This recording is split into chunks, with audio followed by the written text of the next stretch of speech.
Tesla was very knowledgeable about There's a violet ray machine and Einstein's theory of relativity. Both were developed during his lifetime.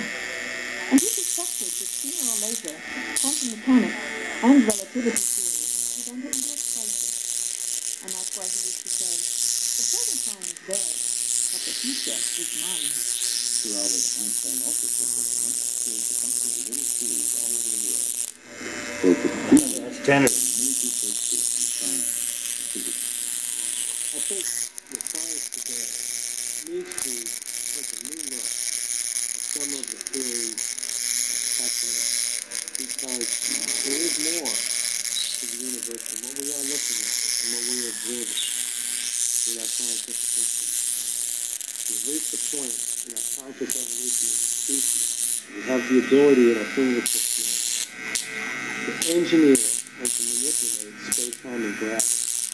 We're on the threshold of a new technology.